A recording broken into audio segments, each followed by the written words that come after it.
السلام علیکم ورحمۃ اللہ وبرکاتہ، نحمده ونصلی علی رسولہ الکریم، اما بعد فاعوذ باللہ من الشیطان الرجیم، بسم اللہ الرحمن الرحیم، رب اشرح لی صدری ویسر لی امری واحلل عقدۃ من لسانی یفقہوا قولی۔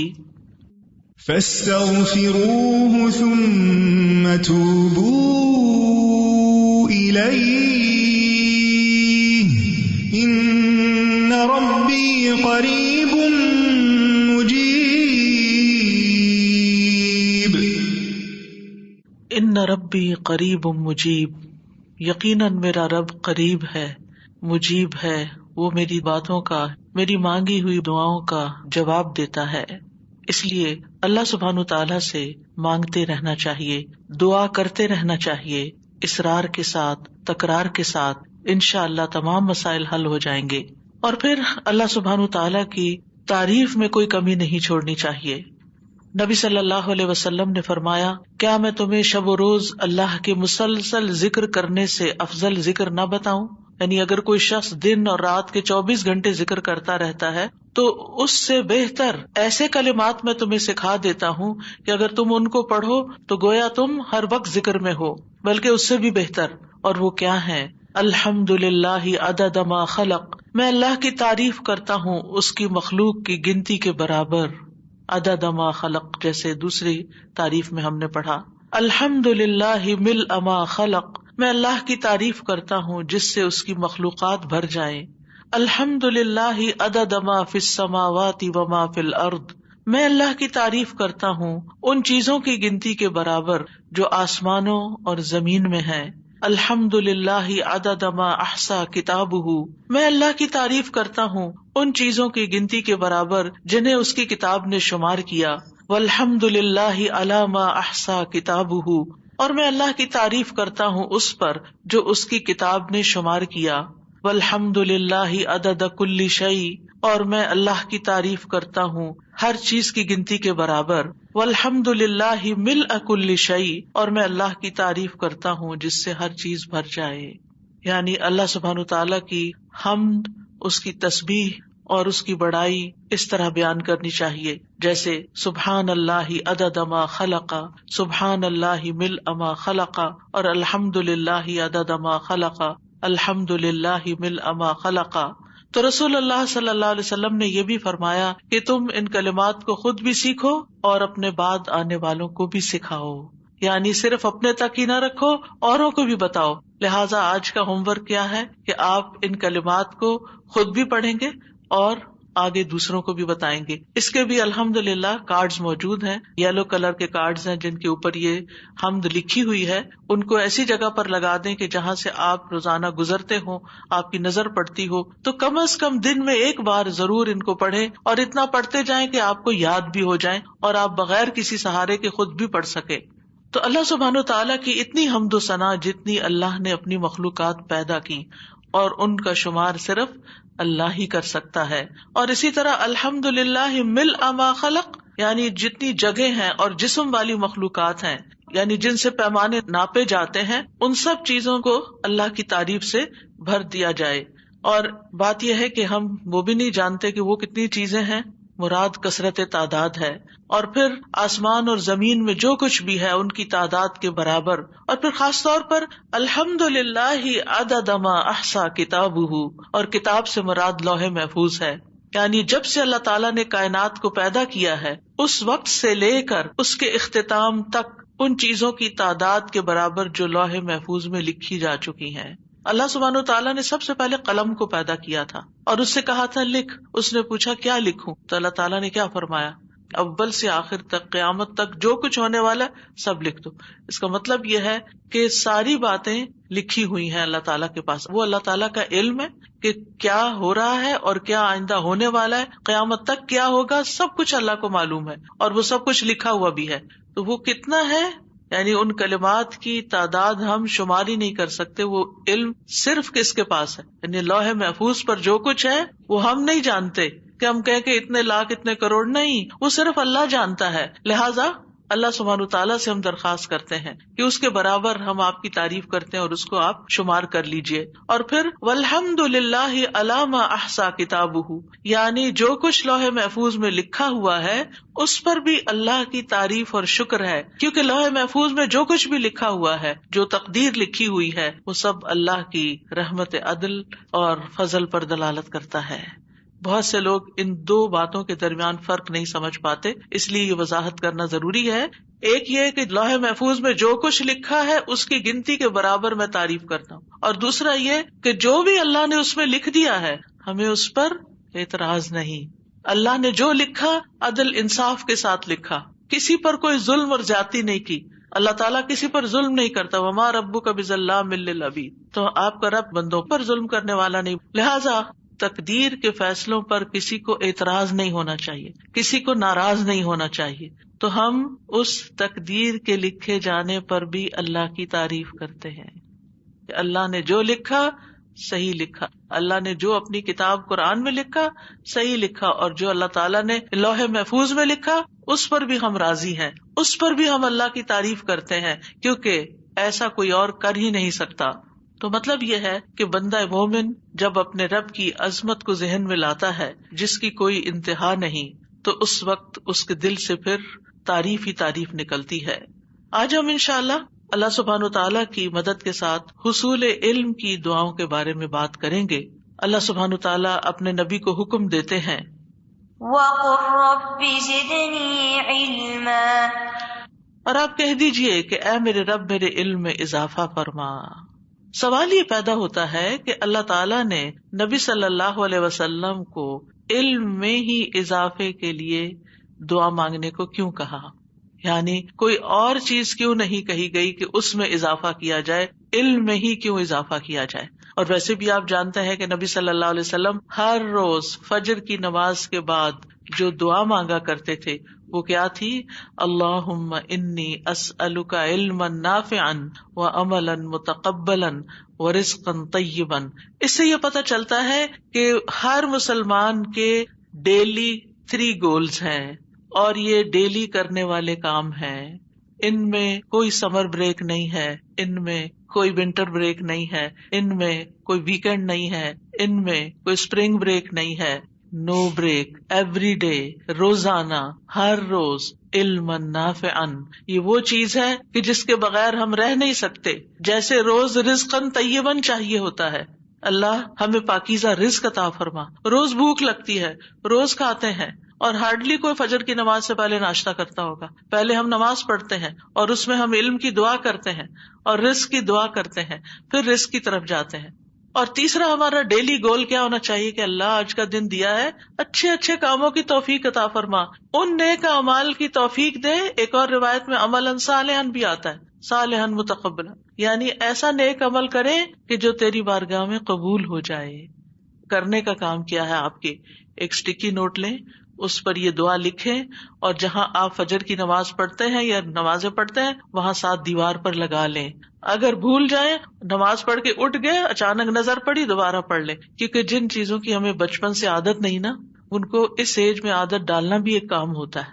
تو آپ سوچئے کہ وہ شخص کتنا خوش قسمت ہے کہ جس کو ہر روز علم میں سے حصہ ملتا ہے، اور اس کو طیب رزق ملتا ہے، حلال پاک وسیع رزق ملتا ہے، اور ایسے نیک کاموں کی توفیق ملتی ہے کہ جو قبول بھی ہوتے جا رہے ہیں. عملاً متقبلاً، قبول ہونے والے عمل. کیونکہ بہت سے لوگ ایسے ہیں کہ جن کے اعمال شرک اور بدعات سے بھرے ہوئے ہیں، طریقہ ٹھیک نہیں ہے، اور وہ تھک بھی رہے ہیں، کام کر بھی رہے ہیں، لیکن ان کو قبولیت بھی کچھ نہیں. کہیں اخلاص نہیں، کہیں ثواب نہیں. ثواب صاد کے ساتھ، ثواب ہوتا ہے درست، یعنی طریقہ درست نہیں، لہٰذا وہ عمل بھی قبول نہیں. تو بہت ضروری ہے کہ ہم اللہ تعالیٰ سے ہر روز ایوری ڈے دعا کریں کہ اللہ تعالیٰ یہ 3 چیزیں ہمیں ضرور عطا کر دے، اور صبح صبح مانگ لیں کہ دن خالی نہ جائے اس سے. سوچئے کتنے ہی دن ہم نے گزار دیے کہ ہم نے صبح صبح یہ دعا نہیں مانگی، کیونکہ معلوم ہی نہیں یا پھر امپورٹنس ہی نہیں پتا، اس لیے مانگنے سے رہ گئے. اور خوش نصیب ہیں وہ کہ جنہیں ارلی ایج میں پتا چل گیا کہ یہ بھی کرنے کا کام ہے، یہ بھی مانگنے کی چیزیں ہیں، اور پھر نہ صرف یہ کہ وہ مانگتے ہیں بلکہ ان کے حصول کی کوشش بھی کرتے ہیں.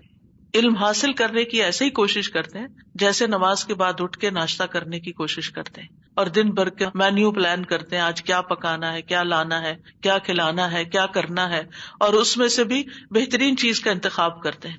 اور خواتین اس لحاظ سے اپنے آپ کو خوش قسمت سمجھیں. ظاہر مرد حضرات تو رزق کی تلاش میں گھر سے باہر جائیں گے، تو خواتین پھر رزقاً طیباً اس لیے بھی مانگے کہ مرد حضرات جو کچھ لائیں حلال لائیں، پاکیزہ لائیں، اور گھر میں جو کچھ آپ تیار کریں وہ ایسا ہو کہ جو گھر والوں کی صحت اور عافیت کا ذریعہ بنے، رزقاً طیباً. اور وہ بھی آپ کی عبادت لکھی گئی. جیسے علم کا حاصل کرنا عبادت ہے، علم کا سیکھنا سکھانا عبادت ہے. اور پھر یہاں پر صرف علم نہیں مانگا گیا، اللہم انی اسألک علما نافعا، کہ اللہ نفع مند علم عطا کر. نفع مند یعنی جو اپنی ذات میں فائدہ مند ہے، یعنی وہ ہے ہی نفع مند. کیونکہ علم کچھ نفع مند ہوتے ہیں، کچھ نقصان دہ ہوتے ہیں، اور کچھ نہ نفع دیتے ہیں نہ نقصان دیتے ہیں. 3 طرح کے علم ہوتے ہیں. تو وہ علم جو فائدہ دے انسان کو، اپنی ذات میں بھی فائدہ مند ہو، یعنی اس کا سیکھنا بھی انجوائبل ہو، اور پھر اس سے میں خود بھی فائدہ اٹھاؤں، نافع ہو، مجھے بھی نفع دے، اور پھر جب وہ میرے اندر آ جائے تو میں اس علم سے دوسروں کو بھی نفع پہنچاؤں. نافع یعنی فاعل کے وزن پر نفع دینے والا، فائدہ دینے والا، وہ علم جو مجھے بھی فائدہ دے اور وہ علم جو دوسروں کو بھی فائدہ دے. اے اللہ مجھے ایسے علم میں مشغول کر دے. اور جو شخص یہ مانگتا ہے اور اس کے ساتھ ربی زدنی علما مانگتا ہے تو اللہ سبحانہ وتعالیٰ اس کے علم میں اضافہ کرتے چلے جاتے ہیں. اور یہ چیزیں ایک نبی صلی اللہ علیہ وسلم کو حکم دیا گیا جو قرآن کی دعا ہے، اور دوسری طرف آپ صلی اللہ علیہ وسلم نے خود اپنے لیے first thing in the morning فجر کی نماز کے بعد مانگی، جو کہ ہم سب کو آپ کی پیروی میں آپ کی سنت کو فالو کرتے ہوئے مانگنی چاہیے. اور اس کے ساتھ ساتھ دوسری طرح کا علم جو علم ظاہر ہے، جیسے جادو وغیرہ کا سیکھنا اور ایسے علوم سیکھنا جس سے لوگوں کو نقصان پہنچے، تو ان سے پناہ مانگنی چاہیے. کیونکہ ہوتا یہ ہے کہ بعض لوگ اپنی طبیعت کی خرابی یعنی خباثت کہنا چاہیے، اس کی وجہ سے ایسی چیزوں کا شوق رکھتے ہیں جو دوسروں کو نقصان دیتی. وہ ایسے علم سیکھتے ہیں کہ جس سے انسانیت کی تباہی آتی ہے، جو انسانوں کو بگاڑنے والے ہیں. وہ علم سیکھتے ہیں اور پھر اس میں کام بھی کرتے ہیں. آج کل آپ دیکھیں کہ ہر پیرنٹ جو ہے وہ ویڈیو گیمز جو بچے کھیل رہے ہیں، جو کر رہے ہیں، ان کے بارے میں پریشان ہے کہ یہ ان کے دماغوں کو خراب کر رہے ہیں، یہ ان کو بیکار کر رہے ہیں، ان کو اس کی ایڈکشن ہوتی چلی جا رہی. یعنی میں نہیں سمجھتی کہ کوئی بھی ماں باپ ایسے ہوں گے کہ جو بچوں کے اس قدر شوق سے جو ان کو ان گیمز کے اندر ہے اس پہ راضی ہوں گے اور وہ کہتے ہوں گے کہ ہاں یہ ہمارے بچے کتنے ماہر ہیں اور بہت اچھے کام کر رہے ہیں. وہ بچوں کے ہاتھوں مجبور ہو کر ان کو یہ سب چیزیں پرووائڈ کر دیتے ہیں، لیکن ساتھ دل میں ریگریٹس بھی ہوتی ہیں اور پریشانیاں بھی ہوتی ہیں. لیکن پھر افسوس یہ کہ یہی بچے جب بڑے ہوتے ہیں تو انہیں یہی گیمز بنانے کے علوم سیکھنے کے لیے ہم پیسے بھی دے دیتے ہیں، ان کی فیس بھی بھر دیتے ہیں، جاؤ سیکھو. کیونکہ آج کل یہ بزنس بہت ان ہے، اس کی جابز بہت زیادہ ہیں، کیونکہ ہر شخص بڑے سے لے کے چھوٹے تک کھیل میں لگا ہوا ہے، کھیل کود ہی پسند ہے. پہلے تو کودتے تھے پھر بھی کچھ ایکسرسائز ہو جاتی تھی، اب تو محض کھیل ہی کھیل ہے، عیاشی ہے، ذہنی ایڈکشن ہے، ایک نشہ ہے کہ جس میں ہم اپنا وقت اور پیسہ برباد کر رہے ہیں. اور پھر اپنے بچوں کو وہ تعلیم دیتے ہیں کہ جس کے بعد وہ ایسی گیمز بنائیں کہ جس کے نتیجے میں بچے نہ صرف یہ کہ وقت ضائع کریں بلکہ اس کے ساتھ ساتھ خرابیاں اگر آپ دیکھیں جو ان کے ساتھ آ رہی ہیں کہ جس طرح ذہنی طور پر بچوں کو معوف کر رہی ہیں یہ چیزیں، اور جس طرح پھر یہ آگے جن گیمز کے اندر قتل و غارت بہت زیادہ ہے، اس میں انسان کے خون کی کوئی ویلیو نہیں ہے اور قتل و غارت ایک کھیل اور فن سمجھ کے کیا جا رہا ہے، اور اسی طرح کی دیگر چیزیں اور کچھ نہیں. اگر ان کا کوئی اور نقصان نہیں بتائیں تو مجھے بہت حیرت ہوتی ہے اس انسان پر کہ جو وقت پاس کرنے کے لیے گیم کھیل رہا ہوتا ہے اپنے موبائل کے اوپر.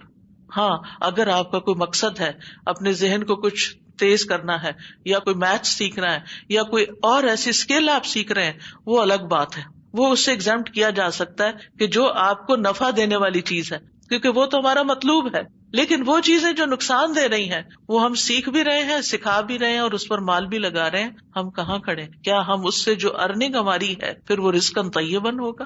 اور تیسری طرح کا وہ علم کہ جس میں نہ فائدہ ہے نہ نقصان ہے، وہ بھی ایک طرح سے وقت کا ضیاع ہے، ٹائم پاس کرنا ہے.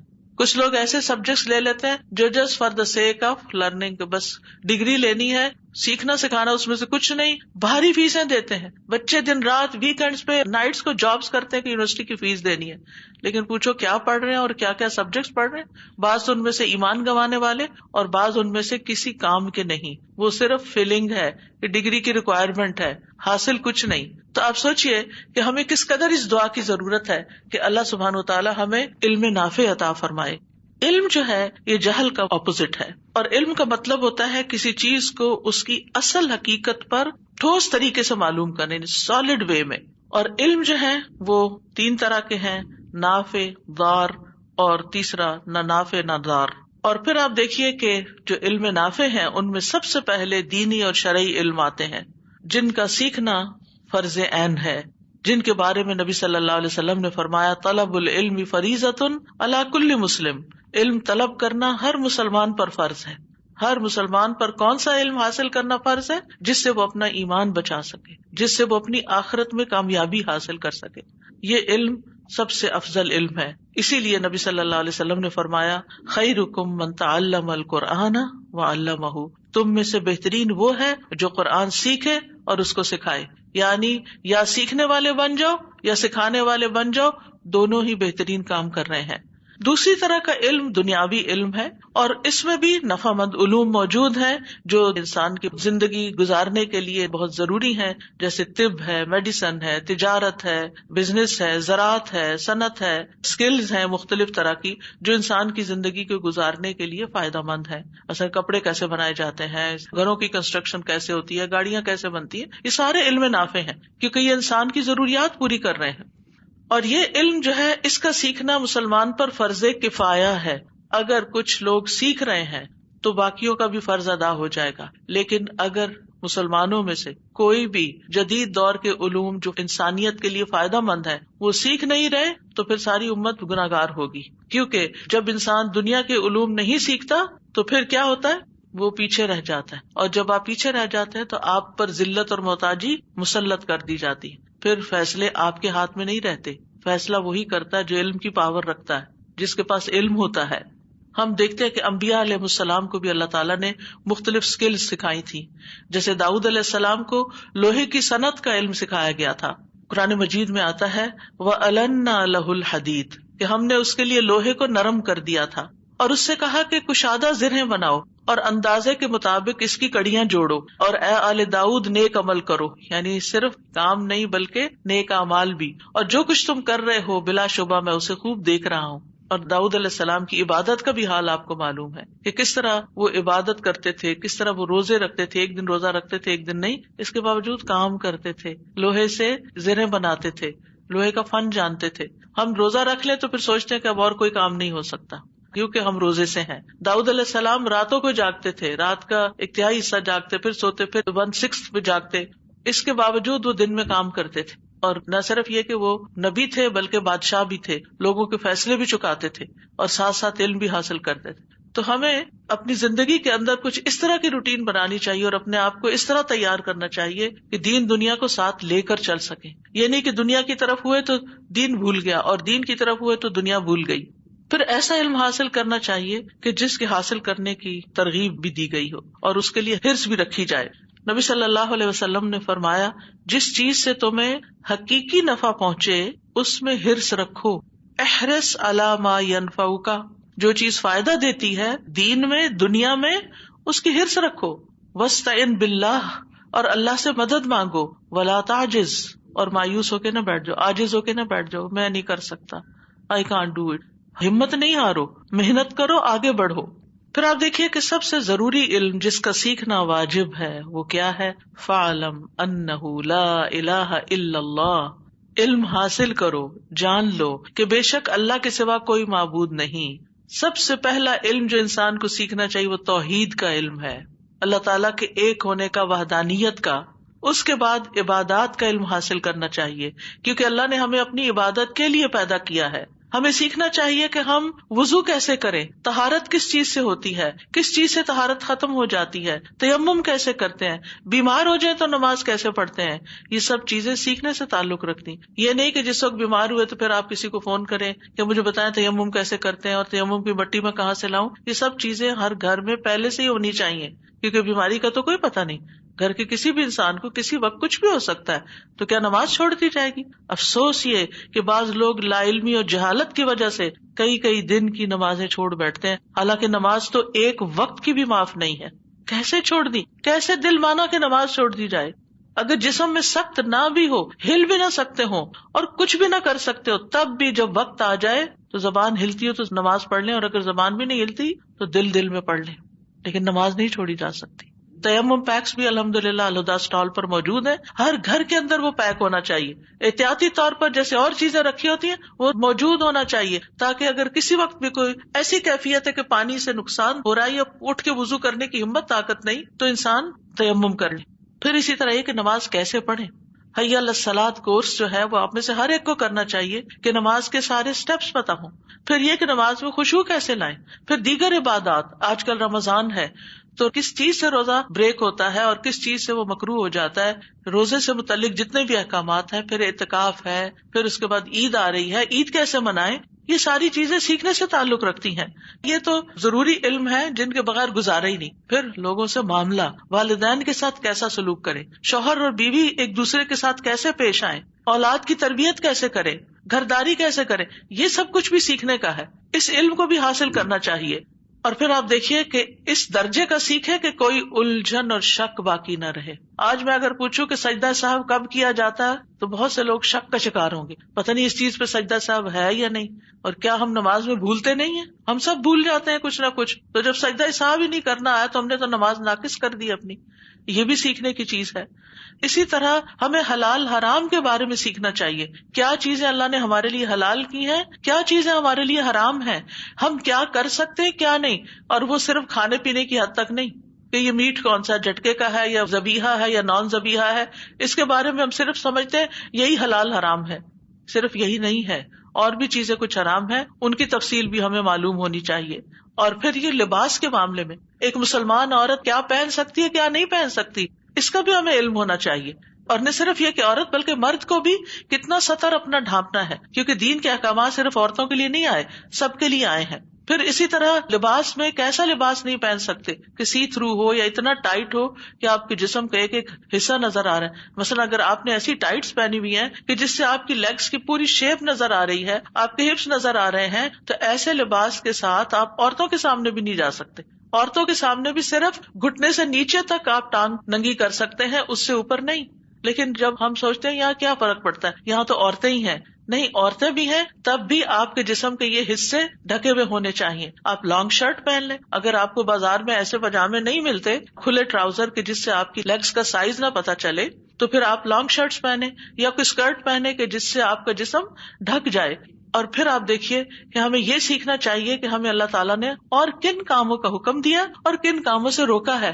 دنیا میں اگر ہم آئے ہیں اور زندگی گزار رہے ہیں اور دنیا کے پیچھے ہم بھاگ رہے ہیں, تو ہمیں یہ بھی پتہ ہونا چاہیے کہ آخرت میں کیا چیزیں فائدہ دیں گی اور کن چیزوں سے نقصان ہو جائے گا. وہ جو ہمیشہ کی زندگی ہے, وہاں کے انٹری ٹیسٹ میں جنت کا انٹری ٹیسٹ کیا ہے, وہاں کے لیے کیا ریکوائرمنٹس ہیں, کون سی چیزیں جنت میں جانے میں رکاوٹ پیدا کر سکتی ہیں, ان سب چیزوں کو بھی ہمیں سیکھنا ہے. اور علم کی اہمیت ہمیں اس سے بھی پتہ چلتی ہے. یعنی علم کے لیے دعا کیوں مانگے کہ ہمارا رب خود صفت علم رکھتا ہے, سب سے زیادہ علم تو ہے ہی اس کے پاس, وہ العلیم ہے, اور پھر ہر چیز کو جانتا ہے. الم تعلم ان اللہ یعلم ما فی السماء والارض, کیا تمہیں نہیں معلوم کہ اللہ کو معلوم ہے جو کچھ آسمان میں ہے اور جو زمین میں, اللہ کو سب پتا ہے. واللہ بکل شیء علیم, اللہ کو ہر چیز کا علم ہے. اور پھر وان اللہ قد احاط بکل شیء علما, اور یہ کہ اللہ نے علم سے ہر چیز کا احاطہ کر رکھا ہے, ہر چیز کو علم کے ساتھ گھیر رکھا. کوئی چیز ایسی نہیں ظاہری یا باطنی چھپی ہوئی کہ جس کا اللہ تعالیٰ کو علم نہ ہو. تو یہ اللہ سبحانہ تعالیٰ کی صفت ہے العلیم. اور پھر آپ دیکھیے کہ سب سے پہلی چیز جو اللہ تعالیٰ نے پیدا کی تھی وہ کیا تھا؟ قلم. اور قلم لکھنے کی چیز ہے, اور قلم سے کیا ہوتا ہے؟ علم حاصل کیا جاتا ہے. جیسے قرآن مجید میں آتا ہے نا, پہلی وحی بھی کیا نازل ہوئی ہمارے لیے, اقرأ بسم ربک الذی خلق خلق الانسان من علق.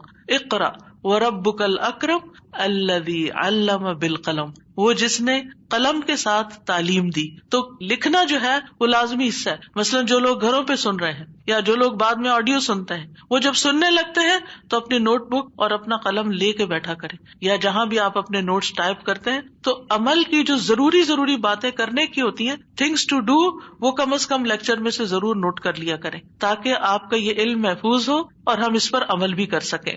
پھر اسی طرح ہم دیکھتے ہیں کہ اللہ سبحانہ تعالیٰ نے قلم کی قسم بھی کھائی ہے، اور نبی صلی اللہ علیہ وسلم کو اللہ سبحانہ تعالیٰ نے سب سے پہلے جو حکم دیا وہ یہی تھا کہ اپنے رب کے نام سے پڑھو.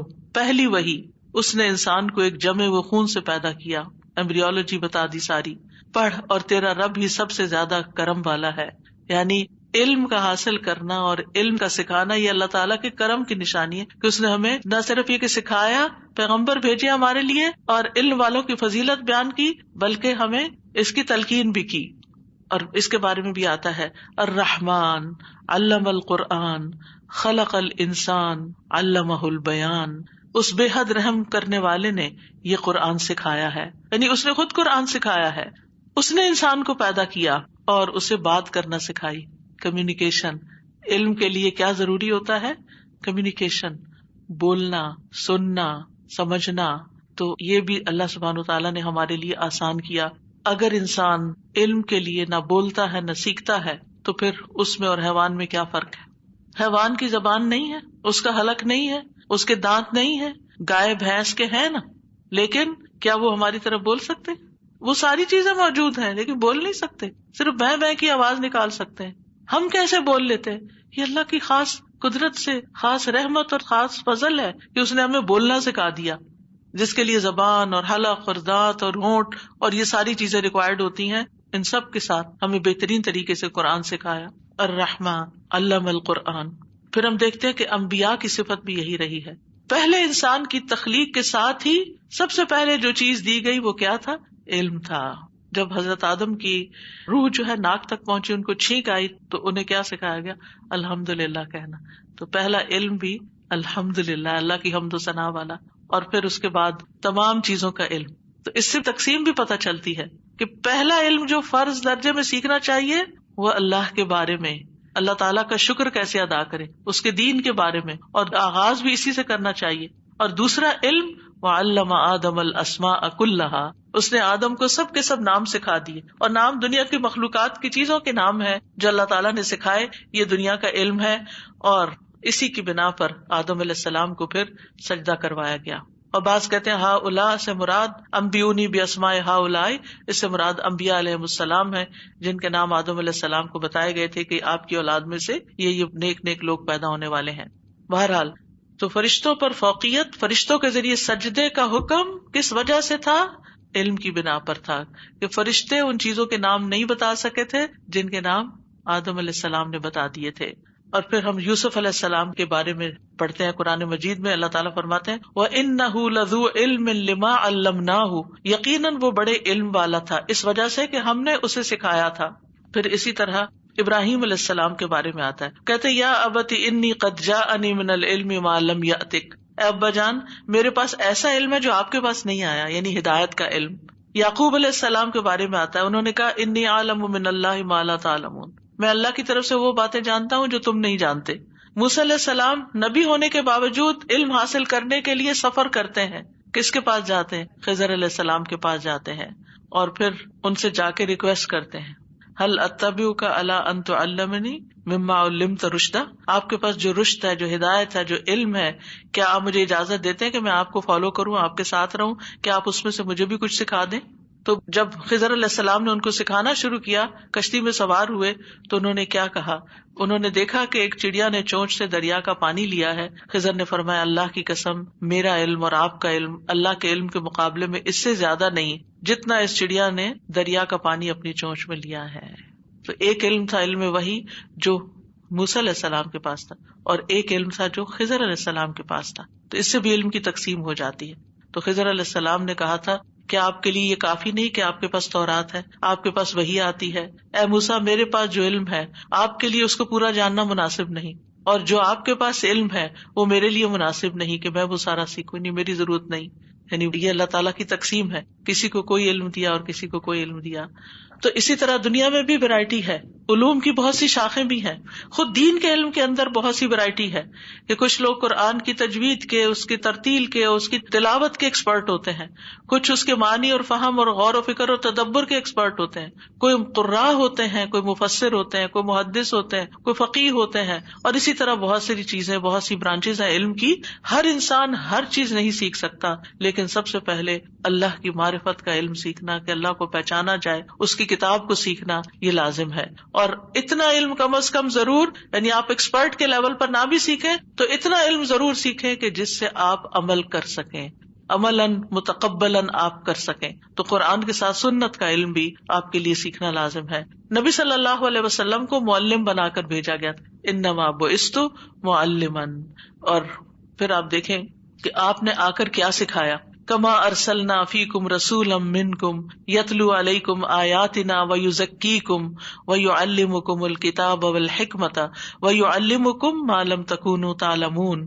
جس طرح ہم نے تم میں ایک رسول تم ہی میں سے بھیجا ہے جو تم پر ہماری آیات پڑھتا ہے، تمہیں پاک کرتا ہے، تمہیں کتاب و حکمت سکھاتا ہے، اور تمہیں وہ کچھ سکھاتا ہے جو تم نہیں جانتے تھے. تو ہمیں وہ باتیں جو ہم نہیں جانتے کہاں سے معلوم ہو سکتی ہیں؟ قرآن و سنت کے علم سے. دنیاوی ڈگریاں، دنیاوی علوم ہمیں صرف وہ دیتا ہے جو دنیا میں فائدے کا ہے، لیکن قرآن و سنت کا علم اس سے زیادہ وسیع ہے، جو ہمیں وہ سکھاتا ہے جو ہمیں دنیا میں بھی معاملے کرنا سکھاتا ہے، کام کرنا سکھاتا ہے، اور ہماری آخرت میں جو چیز ہمیں چاہیے وہ بھی ہمیں قرآن و سنت سے ملتی ہے. تو اس لیے اگر ہم نے اس علم میں کمی کی تو پھر دنیا میں بھی نقصان اور آخرت کا بھی نقصان، کیونکہ صحیح عمل کی بنیاد صحیح علم ہے. عمل صحیح نہیں ہو سکتا جب تک کہ صحیح علم کا سورس آپ کے پاس نہ ہو. پھر آپ دیکھیں کہ جبریل علیہ السلام جو سب سے بڑے فرشتے ہیں، ان کو کون سا علم دیا گیا؟ ان کا سب سے بڑا کام کیا تھا؟ اور بھی کام ہے لیکن سب سے بڑا کام وحی الہی لے کر محمد صلی اللہ علیہ وسلم کے پاس آئے. اور نہ صرف یہ کہ وحی لاتے رہے، پورا قرآن لے کر آئے، آپ کے ساتھ دور بھی کیا، اور پھر ایک دن انسانی شکل میں آ کر آپ کی مجلس میں بیٹھ کر آپ سے اچھے اچھے سوال کر کے پھر چلے گئے. تو آپ نے فرمایا تمہیں معلوم ہے یہ کون تھا؟ حضرت عمر کہتے ہیں میں نے عرض کیا اللہ کے رسول ہی زیادہ جانتے ہیں. آپ نے فرمایا بے شک یہ جبریل تھے جو تمہیں تمہارے دین کی تعلیم دینے آئے تھے. تعلیم دینے آئے تھے. تو تعلیم دینے کا ایک طریقہ یہ ہوتا ہے کہ ایک لیکچر دے دیا جائے، اور ایک طریقہ یہ ہوتا ہے کہ سوال جواب کے ذریعے انٹریکٹیو طریقے سے کہ سوال کیا جائے اور اس کا جواب. کیونکہ فاسألوا اہل الذکر ان کنتم لا تعلمون، اگر تمہارے پاس علم نہیں تو علم والوں سے سوال کیا کرو، علم والوں سے پوچھ لیا کرو. یہ بھی علم حاصل کرنے کا ذریعہ ہے، اور اچھا سوال آدھا علم ہے. اور کسی علم والے کی صحبت مل جانا اور اس سے علم حاصل ہو جانا یہ انسان کی خوش قسمتی کی علامت ہوتی ہے. اور امت کے فرائض میں سے ہے کہ وہ خود دین کا علم حاصل کریں اور دوسروں کو بھی سکھائیں. تو پھر اگر اپنے پاس نہیں تو دوسروں کو کیسے دیں گے؟ فرض کیسے ادا ہوگا؟ اسی لیے ربی زدنی علما ہے کہ اللہ مجھے اور زیادہ علم دے کہ میں یہ کام اچھے طریقے سے کر سکوں. اس کے لیے سورۃ التوبہ کی آیت نمبر 122 یاد رکھا کریں، وما کان المؤمنون لینفروا کافہ، آخر تک. اور ممکن نہیں کہ مومن سب کے سب نکل جائیں، سو ان کے ہر گروہ میں سے کچھ لوگ کیوں نہ نکلے تاکہ وہ دین میں سمجھ حاصل کریں اور تاکہ وہ اپنی قوم کو ڈرائیں جب ان کی طرف واپس جائیں، تاکہ وہ بھی بچ جائیں. یعنی ہر کمیونٹی میں سے، ہر گروہ میں سے، ہر جگہ سے کچھ نہ کچھ لوگ نکل کر آئیں، دین کے معاملے میں زیادہ علم حاصل کریں اور واپس جا کے اپنی کمیونٹی کو سکھائیں تاکہ وہ بھی بچیں. کس سے؟ دنیا میں غلطیاں کرنے سے اور آخرت کے عذاب سے. پھر ہم دیکھتے ہیں کہ صحابہ کرام کو نبی صلی اللہ علیہ وسلم مختلف جگہوں پر ڈپیوٹ کیا کرتے تھے علم سکھانے کے لیے، مختلف علاقوں میں بھیجا کرتے تھے. مدینہ کی ہجرت میں نبی صلی اللہ علیہ وسلم کے جانے سے پہلے کون گیا تھا؟ حضرت مصعب بن عمیر.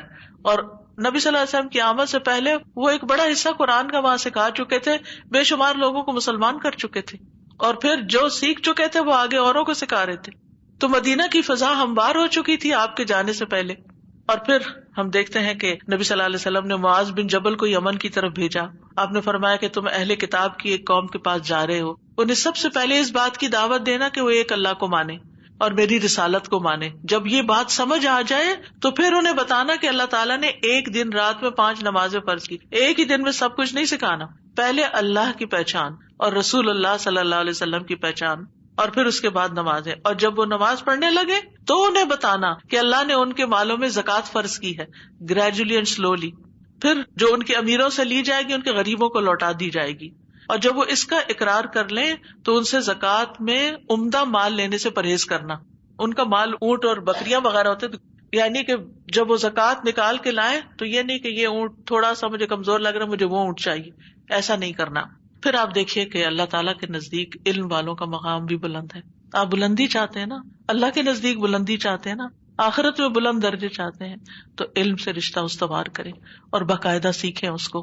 کیونکہ قرآن مجید میں آتا ہے یرفع اللہ الذین آمنوا منکم والذین اوتوا العلم درجات.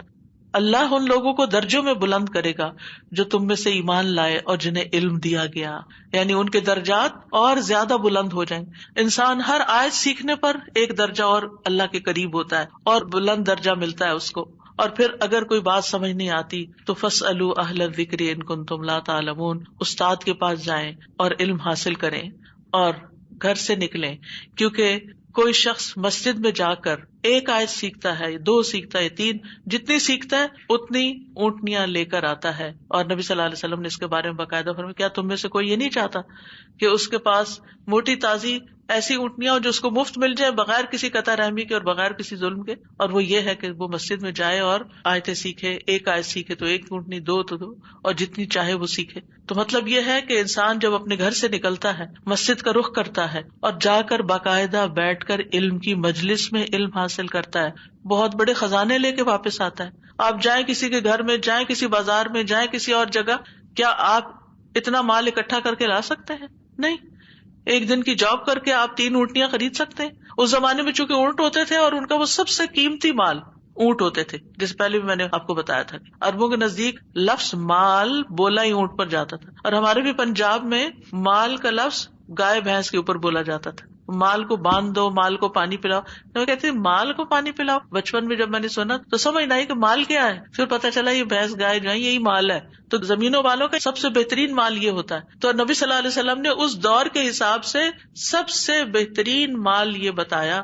آج کے زبان میں مثلاً اگر کوئی کہے کہ جاؤ اور ایک ڈائمنڈ کا سیٹ لے آؤ روزانہ, یا ایک جیٹ لے آؤ, تو آپ کیا کریں گے؟ آپ کہیں گے وائی ناٹ, سب سے آگے ہوں. لیکن جب یہی بات ہمیں یقین نہیں نا کہ اگر ہم مسجد میں آ کے ایک آیت سیکھتے ہیں تو واقعی ہمیں یہ ملتا ہے, واقعی اتنا بڑا اجر اور اتنا مال ہم کما کے جا رہے ہیں.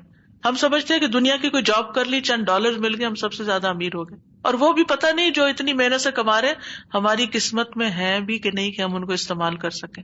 وہ بھی ہم صرف دوسروں کے لیے تو محنت نہیں کریں, کیونکہ ضرورت کا جب انسان کو مل جاتا ہے تو اس کے بعد انسان کو اپنی ذات پر بھی توجہ دینی چاہیے. نہ یہ کہ صرف دنیا کے مال کے پیچھے بھاگتا رہے اور پھر اپنی ذات کو بھولا رہے, یہاں بھی اگنور کر دیا اور آگے کے لیے بھی اگنور ہو گیا, کیا حاصل ہوا؟ پھر اس کے بعد یہ ہے کہ اللہ تعالیٰ نے بغیر علم کے کسی سے بات کرنا, یعنی علم کی بات کرنا منع کیا ہے. یعنی جس بات کا علم نہیں ہو وہ دوسروں کو نہیں بتانی چاہیے. تو اگر آپ کسی کو بتا کر ثواب حاصل کرنا چاہتے ہیں تو پہلے میک شور کہ وہ بات آپ کو پوری صحیح طرح معلوم بھی ہے.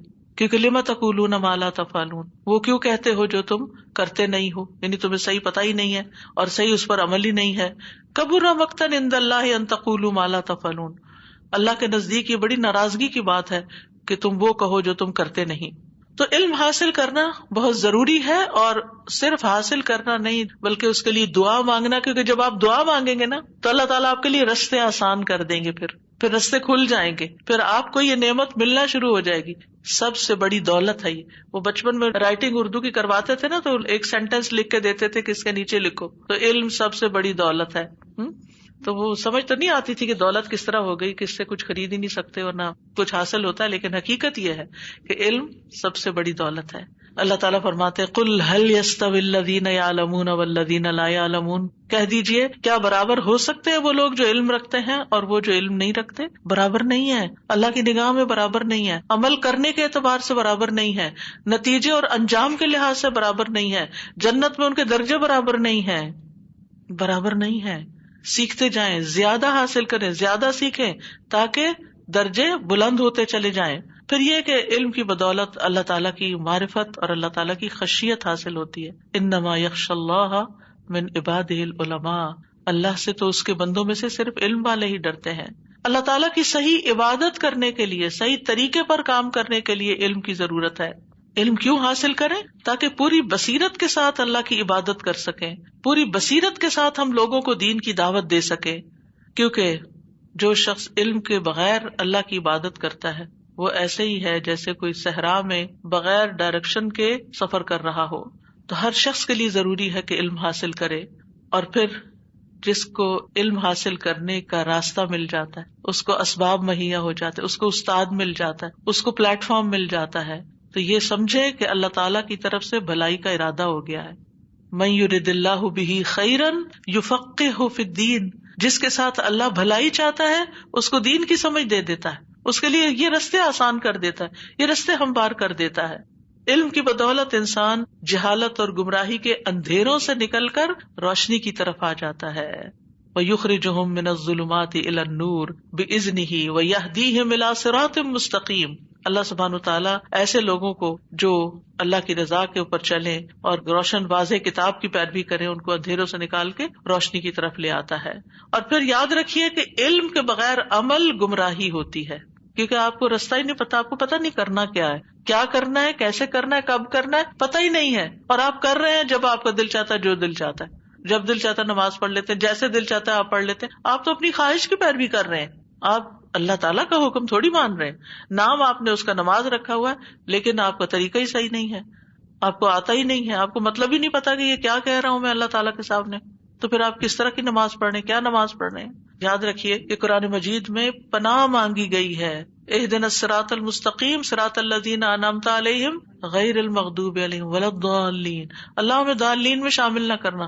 یہ ضالین کون ہے؟ جن کے پاس علم بھی نہیں ہے، عمل بھی نہیں ہے، بغیر علم کے عمل کرنے والے، غلط رستوں پہ چلنے والے، تھکنے والے، بھٹکے ہوئے لوگ. ہر نماز میں ہم یہ دعا کرتے کہ اللہ ہمیں ان میں شامل نہ کرنا کہ جو بھٹکے ہوئے ہیں، جو علم حاصل نہیں کرتے اور علم حاصل کرنے کا کوئی شوق بھی نہیں ہے ان کو، اور اس کی ضرورت بھی محسوس نہیں کرتے.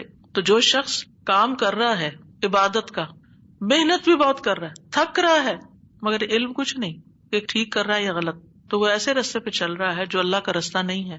بائی چانس ہو بھی سکتا ہے، لیکن زیادہ امکان ہے کہ وہ کچھ اور ہی کر رہا ہے. تو صحیح اور غلط کی پہچان کے لیے، جائز اور ناجائز کی پہچان کے لیے، حق اور باطل کے فرق کے لیے علم کی ضرورت ہے. علم زندگی ہے. ایک زندگی جسم کی زندگی ہوتی ہے اور ایک زندگی دل کی زندگی ہوتی ہے، روح کی زندگی ہوتی ہے.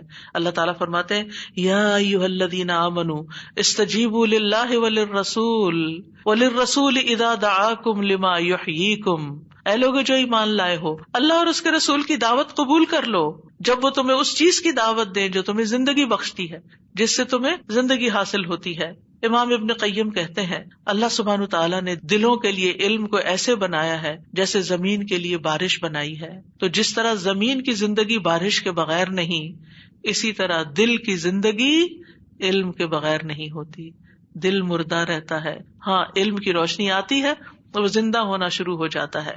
علم کی بدولت ہی انسان گناہوں سے بچ سکتا ہے، کیونکہ علم سے انسان کے اندر اللہ کا ڈر پیدا ہوتا ہے. پھر آپ دیکھیں علم کے ذریعے ہی انسان شیطان کے حربوں سے بچ سکتا ہے کہ وہ کدھر سے آ رہا ہے، وہ کیسے مجھے گمراہ کر رہا ہے. علم کی بدولت رشتوں میں خوبصورتی پیدا ہو جاتی ہے. علم کی وجہ سے گھروں میں برکت آتی ہے، آپس کا پیار محبت بڑھ جاتا ہے. ابو ہریرہ کہا کرتے تھے قرآن پڑھنے کی وجہ سے گھر اپنے رہنے والوں کے لیے کھلا ہو جاتا ہے، کشادہ ہو جاتا ہے، چاہے وہ چھوٹا سا اپارٹمنٹ ہی کیوں نہ ہو. اس میں فرشتے حاضر ہوتے ہیں، شیطان اس گھر کو چھوڑ دیتے ہیں، اس کی خیر و برکت بڑھ جاتی ہے. اور قرآن نہ پڑھنے کی وجہ سے گھر اپنے رہنے والوں کے لیے تنگ ہو جاتا ہے. بڑے بڑے مینشنز بھی دل گھٹتا ہے، ان میں دل گھبراتا ہے، دل لگتا ہی نہیں، کوئی چیز پسند ہی نہیں آتی. فرشتے اس کو چھوڑ دیتے ہیں، شیطان اس میں بسیرا کر لیتے ہیں، اس کی خیر و برکت کم ہو جاتی ہے. تو آپ سوچئے کہ ہم گھروں میں کتنا قرآن پڑھتے ہیں، ہمارے بچے کتنا پڑھتے ہیں، ہمارے ہسبینڈ، باقی رشتے، اور ہم مل بیٹھ کے کتنا قرآن پڑھتے ہیں. کتنی ضرورت ہے اس بات کی کہ ہم اپنے گھروں کو قرآن سے آباد کریں، صرف انفرادی طور پر نہیں، اجتماعی طور پر بھی، مل جل کر بھی. علم کی بدولت رحمت اور سکینت اترتی ہے. رسول اللہ صلی اللہ علیہ وسلم نے فرمایا جو لوگ اللہ کے گھروں میں سے کسی گھر میں اللہ کی کتاب کی تلاوت کرتے ہیں، اس کی باہم تعلیم میں مصروف ہوتے ہیں، ان پر سکینت نازل ہوتی ہے، رحمت انہیں ڈھانپ لیتی ہے، فرشتے انہیں گھیر لیتے ہیں، اور اللہ ان کا ذکر اپنے پاس موجود فرشتوں میں کرتے ہیں۔ ایسی مجالس کا ذکر اوپر کی مجالس میں ہوتا ہے کہ دنیا کے فلاں فلاں حصے میں فلاں فلاں نام کے لوگ اکٹھے بیٹھ کر اللہ کو یاد کر رہے ہیں، دین سیکھ رہے ہیں۔ حصول علم کی وجہ سے انسان کو رزق ملتا ہے۔ نبی صلی اللہ علیہ وسلم کے زمانے میں 2 بھائی تھے، ان میں سے ایک نبی صلی اللہ علیہ وسلم کے پاس آتا، علم حاصل کرتا، دوسرا محنت مزدوری کرتا، کام پہ جاتا۔ محنت مزدوری کرنے والے نے اپنے بھائی کی شکایت نبی صلی اللہ علیہ وسلم سے کی کہ یہ میرا بھائی کچھ بھی نہیں کرتا، میری مدد نہیں کرتا، اور یہ روز پڑھنے لکھنے چلا جاتا ہے۔ آپ نے فرمایا شاید تمہیں اسی کی وجہ سے رزق دیا جا رہا ہو، تم جو اس پہ خرچ کر رہے ہو نا، ہو سکتا ہے کہ اللہ تعالیٰ تمہیں جو دے رہا ہے وہ اس کی وجہ سے دے رہا ہے۔ لیکن عام طور پر ہم یہی سمجھتے ہیں کہ جب تک دنیا کے لیے نہیں بھاگیں گے اور سارے بچے دنیا میں نہیں لگیں گے اس وقت تک کام نہیں چلے گا۔ ٹھیک ہے، کچھ دنیا میں جائیں اور کچھ دین میں لگیں، اور جو دنیا والے ہیں وہ دین والوں کی مدد کریں، ان کا خیال رکھیں۔ ابن القیم کہتے ہیں علم سے محبت کرنا خوش نصیبی کی علامتوں میں سے ہے۔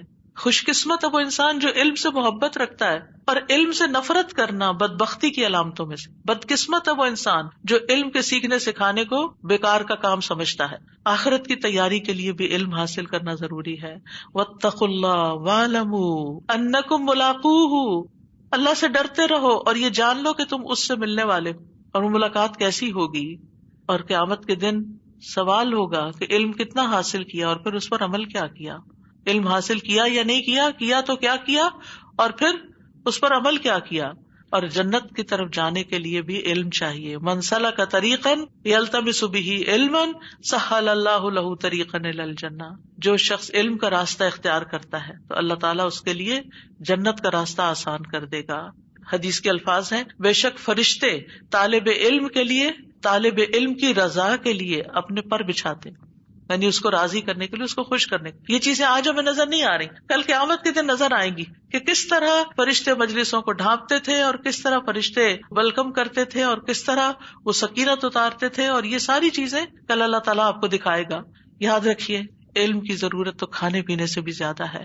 امام احمد کہتے تھے لوگوں کو کھانے پینے سے بھی زیادہ علم کی ضرورت ہے، کیونکہ آدمی کو کھانے پینے کی دن میں 1 یا 2 دفعہ ضرورت پیش آتی ہے، کام چل جاتا ہے۔ آج کل رمضان ہے نا، 2 دفعہ بھی کھا لے تو کافی ہو جاتا ہے، جبکہ اسے علم کی ضرورت اتنی دفعہ پیش آتی ہے جتنی اس کی سانسوں کی تعداد ہے۔ ہر وقت اس کو ضرورت، کیونکہ ہر وقت ہم نے کوئی نہ کوئی ڈیسیژن لینا ہوتا ہے، یہ کام کریں یا نہ کریں، یہ کریں یا وہ کریں، کیا چیز رہنمائی کرتی۔ علم ایک ٹارچ کی طرح آپ کو روشنی دکھاتا ہے، راستہ دکھاتا ہے، ادھر جاؤ ادھر جاؤ، وہاں نہیں جانا۔ دنیا ڈارک ہے، آپ کے اپنے پاس ٹارچ ہونی چاہیے، علم کی ٹارچ، جس سے آپ دیکھ سکیں کہ میں صحیح راستے پہ جا رہا ہوں یا نہیں جا رہا۔ پھر یاد رکھیے علم حاصل کرنے کے اغراض و مقاصد بھی درست ہونے چاہیے۔ سب سے پہلی چیز خالصتاً اللہ کی رضا کے لیے علم حاصل کریں، کیونکہ جو لوگ دنیا کمانے کے لیے یا دنیا میں شہرت پانے کے لیے چاہے قرآن کا علم ہی کیوں نہ سیکھ رہے ہو، قیامت کے دن سب سے پہلے اسی کا حساب ہوگا، اور اس سے پوچھا جائے گا تم نے اللہ کی نعمتیں پا کر کیا کیا؟ وہ کہے گا میں نے علم سیکھا سکھایا اور قرآن کی قرات کی۔ اللہ تعالیٰ اس سے کہے گا کہ تم نے جھوٹ کہا، تم نے اس لیے علم سیکھا تھا کہ لوگ تمہیں اسکالر کہیں، لوگ تمہیں قاری کہیں، تم نے قرآن اس لیے پڑھا کہ کہا جائے یہ قاری ہے، وہ تو کہہ دیا گیا، لوگوں نے کہہ دیا تمہیں، پھر اس کے بارے میں حکم دیا جائے گا تو اسے منہ کے بل گھسیٹتے ہوئے جہنم میں ڈال دیا جائے گا۔ تو علم حاصل کریں لیکن نیت درست رکھیں کہ اللہ کو راضی کرنا ہے، اللہ کی خاطر صحیح عمل کرنا ہے۔ پھر دوسری نیت کیا کہ لوگوں کو بھی اس کی دعوت دینی ہے۔ قل ھذہ سبیلی ادعو الی اللہ علی بصیرۃ انا ومن اتبعنی، کہہ دیجیے یہی میرا راستہ ہے، میں اللہ کی طرف بلاتا ہوں پوری بصیرت پر، یعنی سوچ سمجھ کر، علم کے ساتھ، میں خود بھی اور جنہوں نے میری پیروی کی۔ پھر علم پر فخر اور غرور سے بچنا چاہیے، اور دوسرا یہ کہ جہالت سے نفرت ہونی چاہیے، کہ انسان کسی چیز کا علم نہ رکھے اور جاہل رہے۔ اور قرآن مجید میں آتا ہے بل اکثرہم لا یعلمون، اکثر علم نہیں رکھتے کس بات کا، وَلَئِن سَأَلْتَهُم مَّن خَلَقَ السَّمَاوَاتِ وَالْأَرْضَ، ان سے پوچھو کس نے پیدا کیا آسمانوں اور زمینوں کو، انہیں نہیں پتا کس نے پیدا کیا، they don't know who created mother nature or don't know، یا خود بخود ہی سب کچھ ہو گیا۔ یہ اکثریت کا حال قرآن بتاتا ہے۔ لا علمی شرک کا باعث بن جاتی ہے۔ وَجَعَلُوا لِلَّهِ شُرَكَاءَ الْجِنِّ وَخَلَقَهُمْ وَخَرَقُوا لَهُ بَنِينَ وَبَنَاتٍ بِغَيْرِ عِلْمٍ، انہوں نے جنوں کو اللہ کا شریک بنا دیا، حالانکہ اسی نے ان کو پیدا کیا تھا، یعنی اللہ نے. پھر بغیر علم کے اس کے لیے بیٹے اور بیٹیاں گھڑ لیے. حضرت عیسیٰ کو بیٹا بنا دیا، فرشتوں کو اللہ کی بیٹیاں بنا دیا، بغیر علم کے، بغیر کسی وحی کے، بغیر کسی دلیل کے. پھر اسی طرح اگر کوئی شخص علم نہیں رکھتا اور کسی بات کو حدیث بتاتا ہے، یہ حدیث ہے، اور وہ حدیث نہیں ہے، تو نبی صلی اللہ علیہ وسلم نے کیا فرمایا؟ وہ اپنا ٹھکانہ جہنم میں بنا لے جو مجھ پر جھوٹی بات گھڑے. کتنا بڑا نقصان ہے کہ آپ کسی بات کو حدیث کہہ رہے ہیں حالانکہ وہ حدیث ہے ہی کوئی نہیں. کیوں کہہ رہے ہیں؟ کیونکہ آپ کو علم نہیں. پھر اسی طرح لا علمی نفاق کی علامت ہے. رسول اللہ صلی اللہ علیہ وسلم نے فرمایا 2 خصلتیں ایسی ہیں جو منافق میں کبھی جمع نہیں ہو سکتی. ایک ہے اچھا اخلاق اور دوسرے ہے دین کی سمجھ. منافق میں 2 باتیں نہیں ہوتی. پھر آپ دیکھیے کہ جب علم سے دوری ہوتی ہے تو انسان غافل ہونا شروع ہو جاتا ہے، دنیا کی طرف بڑھنے لگتا ہے، آخرت کو بھول جاتا ہے، اللہ کی محبت کم ہو جاتی ہے، سنتوں کی پیروی کم ہو جاتی ہے، دل سخت ہو جاتا ہے، دلوں پہ مہر لگا دی جاتی ہے اور انسان غافلوں میں شمار ہو جاتا ہے. اور جاہل انسان خود بھی بھٹکتا ہے اور دوسروں کو بھی بھٹکاتا ہے. لا علمی کی وجہ سے اختلافات اور جھگڑے پیدا ہو جاتے ہیں. وَمِنَ النَّاسِ مَن يُجَادِلُ فِي اللَّهِ بِغَيْرِ عِلْمٍ وَلَا هُدًى وَلَا كِتَابٍ مُنِيرٍ. لوگوں میں سے کوئی وہ ہے جو اللہ کے بارے میں بغیر کسی علم کے، بغیر کسی ہدایت کے اور بغیر کسی روشن کتاب کے جھگڑے کرتا ہے. خواہ مخواہ دین کے معاملات میں بحثیں کرنا اور لوگوں کو ریفیوٹ کرتے رہنا اور علم کا نہ ہونا، یہ بھی انسان کی بدبختی کی علامت ہے. علم سے دوری کے سبب زندگی تنگ ہو جاتی ہے. وَمَنْ أَعْرَضَ عَنْ ذِكْرِي فَإِنَّ لَهُ مَعِيشَةً ضَنْكًا. جس نے میری نصیحت سے منہ موڑ لیا اس کے لیے یقیناً زندگی تنگ کر دوں گا، یعنی اس کے لیے زندگی تنگ ہو جائے گی. یعنی سب کچھ ہوتے ہوئے بھی انسان کو خوشی نہیں ہوگی، کیونکہ اس نے اپنے آپ کو اللہ کی نصیحت اور اللہ کے ذکر سے بھلا کے، اللہ کے قرآن کو چھوڑ کے اور چیزوں میں لگا لیا. پھر جب انسان اس راستے کو چھوڑتا ہے، علم سے کنیکشن کم ہوتا ہے، قرآن سے تعلق کم ہوتا ہے، ایسی مجالس سے، ایسے لوگوں سے، ایسے فرینڈ سے دور ہوتا ہے، پھر ریپلیس کون کرتا ہے؟ شیطان اور برے ساتھی. فرمایا وَمَن يَعْشُ عَن ذِكْرِ الرَّحْمَنِ نُقَيِّضْ لَهُ شَيْطَانًا فَهُوَ لَهُ قَرِينٌ. اور جو شخص رحمان کے ذکر سے آنکھیں بند کر لیتا ہے، ہم اس پر ایک شیطان مسلط کر دیتے ہیں جو اس کا ساتھی بن جاتا ہے، اور بے شک وہ ضرور انہیں اصل راستے سے روکتے ہیں. یعنی شیطان اور شیطان کے چیلے پھر سیدھے راستے پہ نہیں آنے دیتے، پھر اس کو برا محسوس کراتے. تم کس کام میں پڑے ہوئے ہو؟ تمہیں کیا مل رہا ہے؟ یہ علم سیکھ کے تمہیں کون سی پے ملے گی؟ کیا جاب تمہیں ملے گی؟ کیا دنیا میں تمہارا اسٹیٹس ہوگا؟ ان چیزوں کا ڈر اور خوف دلاتے ہیں. اور شیطان جو ہے وہ لوگوں کو علم حاصل کرنے سے روکتا ہے. وہ کہتا ہے یہیں رک جائیں تو خیر ہی خیر ہے، میرا کام آسان ہو جائے گا. اگر انہوں نے کچھ پڑھ لکھ لیا تو یہ تو میرے سے دور ہو جائیں گے، یہ تو اللہ کے بن جائیں گے. علامہ ابن الجوزی کہتے ہیں جان لو کہ ابلیس کا لوگوں پر سب سے پہلا دھوکہ یہ ہے کہ وہ ان کو علم سے روکتا ہے، علم مشکل بنا دیتا ہے. تم نہیں پڑھ سکتی، اس عمر میں کیا پڑھو گی؟ یہ روز روز گھر سے نکلنا، یہ سیکھنا، یہ سارے کام چھوڑنا، یہ بہت مشکل ہے. وہ کہتے ہیں کیونکہ علم نور ہے، پھر جب وہ ان کے علم کے چراغوں کو بجھا دیتا ہے تو وہ ان کو اندھیروں میں جیسے چاہے ٹھوکریں لگواتا ہے. جب علم ہی نہیں تو پھر بھٹکتے پھر جیسے اندھیرا ہو جائے رات کو تو آپ دیکھیں اپنے ہی گھر میں آپ ٹھوکریں کھاتے ہیں. لا علمی کی وجہ سے قبر کے سوالوں کے جواب میں مشکل ہو سکتی ہے. تو اس لیے بہت ضروری ہے کہ ہم دعا کرتے رہیں ربی زدنی علما، اے میرے رب میرے علم میں اضافہ فرما. اس آیت کا پس منظر یہ ہے کہ جب جبریل علیہ السلام وحی لے کر نازل ہوتے تو آپ ساتھ ہی ساتھ وحی کے الفاظ کو اس خیال سے دہرانے لگتے کہ بعد میں بھول نہ جائیں. تو اللہ سبحانہ وتعالیٰ نے فرمایا فتعالى اللہ الملک الحق ولا تعجل بالقرآن من قبل ان يقضى الیک وحیہ وقل رب زدنی علما. اللہ تعالیٰ نے فرمایا کہ آپ ساتھ ساتھ اس کو یاد رکھنے اور زبان سے دہرانے کی کوشش نہ کریں. آپ کے سینے میں اسے محفوظ رکھنا، پھر زبان سے ان الفاظ کی ادائیگی کروانا، یہ ہمارا ذمہ ہے. اور ساتھ ہی یہ بھی ہدایت کر دی گئی کہ آپ یہ دعا کرتے رہیں کہ ربی زدنی علما، کیونکہ ہم سب کو علم بھولنے کا ڈر ہوتا ہے نا، تو اس کا علاج بھی یہی ہے. اور یہاں پر علمن سے مراد علم نافع ہے. اور ابن القیم کہتے ہیں کس قدر پریشانی کی بات ہے اور کتنا بڑا نقصان کہ کوئی انسان اپنے اوقات کو علم حاصل کرنے میں لگاتا ہے لیکن اس حال میں دنیا سے جاتا ہے کہ اس نے قرآن کی حقیقتوں کو سمجھا ہی نہیں اور نہ ہی اس کے دل پر اس کے راز اور معانی واقع ہوئے. اس نے سمجھا ہی نہیں قرآن کو اور ایسی دنیا سے جا رہا ہے. تو دین سے جاہل ہونا اور صرف دنیاوی علوم کا ماہر ہونا یہ بھی بڑے خسارے کی بات ہے. اس لیے اللہ تعالیٰ نے نبی صلی اللہ علیہ وسلم کو مسلسل علم میں اضافے کی دعا سکھائی، اور آپ کے علم میں مسلسل اضافہ ہوتا رہا یہاں تک کہ اللہ نے آپ کو قبض کر لیا. علم کے علاوہ کسی چیز میں اضافے کی، چاہے عمر ہو چاہے کوئی اور اضافے کی کوئی دعا اس طرح نہیں ملتی، صرف علم ہی کی ملتی ہے. اور ابن مسعود جب یہ آیت پڑھتے تھے تو کہتے تھے اے اللہ میرا علم، ایمان اور یقین بڑھا دے. علم، ایمان اور یقین، یہ تین چیزیں ہوں تو پھر نہ انسان کے اوپر کوئی گھبراہٹ ہوتی ہے، نہ کوئی پریشانی ہوتی ہے، اور دنیا میں بھی شرح صدر نصیب ہو جاتا ہے، اور آخرت میں بھی انسان کو بلند درجات ملتے ہیں. ابن تیمیہ کہتے تھے ایمان اور علم کی نعمت کے سوا دنیا کی کوئی اور نعمت آخرت کی نعمت کے مشابہ نہیں. آخرت میں باقی اور نعمتیں دنیا میں بھی ہیں، کھانا پینا ادھر، لیکن جو دو چیزیں دنیا اور آخرت میں مماثلت رکھتے ہیں وہ علم کی نعمت ہے. اب علم کے لیے سینے کا کھلنا ضروری ہے، اس لیے ہمیں یہ دعا پڑھنی چاہیے. رب اشرح لی صدری ویسر لی امری واحلل عقدۃ من لسانی یفقہوا قولی. اے میرے رب میرا سینہ کھول دے، کیونکہ علم سینے میں سماتا ہے. اصل علم وہ نہیں جو کتابوں میں یا کمپیوٹر میں پڑھا ہو، وہ ہے جو آپ کے اندر ہے، جو وقت پر فیصلہ کرنے کے لیے آپ کو فوراً فائدہ دیتا ہے. تو اللہ میرا سینہ کھول دے کہ علم اس میں سما جائے، اور میرے لیے میرا کام آسان کر دے کہ میں جو سیکھوں وہ جلدی یاد بھی ہو جائے اور صحیح سمجھ بھی آ جائے.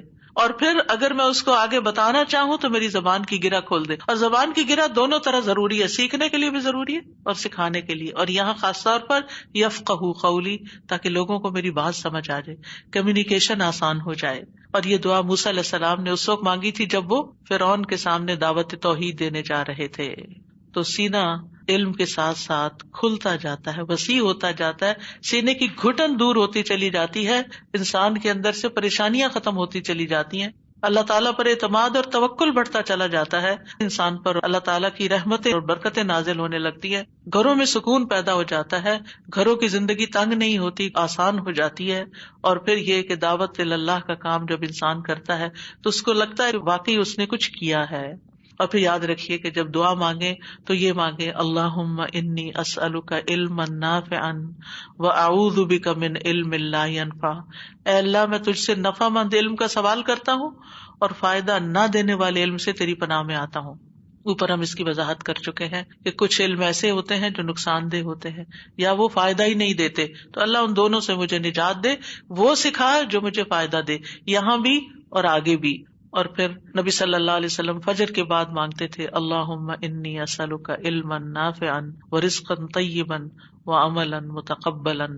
اور پاکیزہ رزق جو ہوتا ہے وہ حلال کمائی سے حاصل ہوتا ہے، اور مقبول عمل وہ ہوتا ہے جو اللہ کی رضا کے لیے کیا جاتا ہے، سنت کے مطابق کیا جاتا ہے، احسان کے درجے میں کیا جاتا ہے.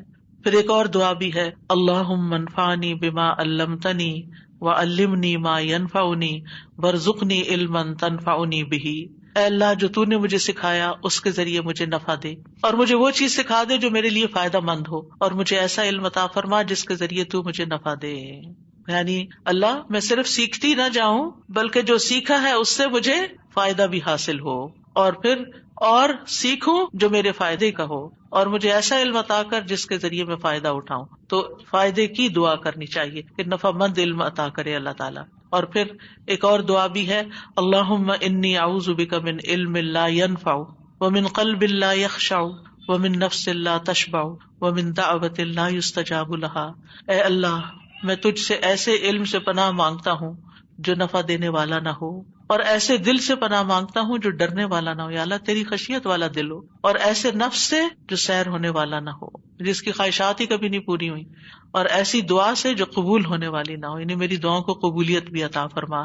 تو ان چار چیزوں میں مبتلا ہونے کی وجہ سے علم نافع سے محرومی ہوتی ہے، یعنی جب دعا قبول نہیں ہوتی اور باقی چیزیں حاصل نہیں ہوتی. تو بہرحال خلاصہ یہی ہے کہ اس کائنات میں جو سب سے بڑی دولت اور جو وہ پہلی نعمت اور دولت آدم علیہ السلام ہمارے باپ کو ملی تھی وہ علم ہی کی دولت تھی. ہمیں علم کی دولت سے محبت کرنی چاہیے، اس کو سیکھتے رہنا چاہیے، کبھی اس سے ہمارا دل بھرنا ہی نہیں چاہیے، کبھی اس میں بریک آنی ہی نہیں چاہیے، موت تک علم حاصل کرنے کی حرص رکھنی چاہیے، اور علم ہی کے راستے میں موت آنی چاہیے. یا اللہ ہمیں اسی کام پر ساری زندگی لگائے رکھ، اور مرتے دم تک ہم سیکھتے ہی چلے جائیں. من المہد الی اللحد، بچے کو پنگوڑے میں ہی سکھانا شروع کر دیں اور موت تک سیکھتے چلے جائیں. امام احمد بن حنبل 80 سال کی عمر میں قلم دوات لے کر گلیوں میں بھاگتے تھے نوجوانوں کے ہمراہ. جب انہیں پتا چلتا تھا اس شہر میں کوئی نیا عالم آیا ہے, سیکھنے کے لیے دوڑتے تھے. آج ہماری حرص کیا ہے, ہم کس چیز کی دوڑ لگا رہے ہیں؟ اللہ ہمارے شوق بدل دے اور ہمیں نفع مند علم عطا فرمائے. وآخر دعوانا ان الحمد للہ رب العالمین. سبحانک اللہم وبحمدک اشہد ان لا الہ الا انت استغفرک واتوب الیک. السلام علیکم ورحمۃ اللہ وبرکاتہ. اللهم صل على محمد وعلى آل محمد كما صليت على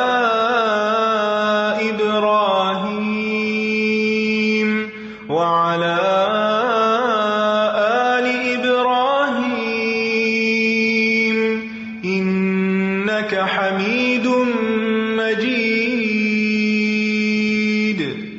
اللهم بارك على محمد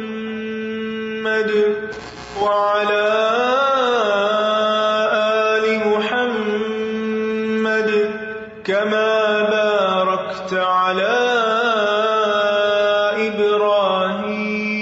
إبراهيم وعلى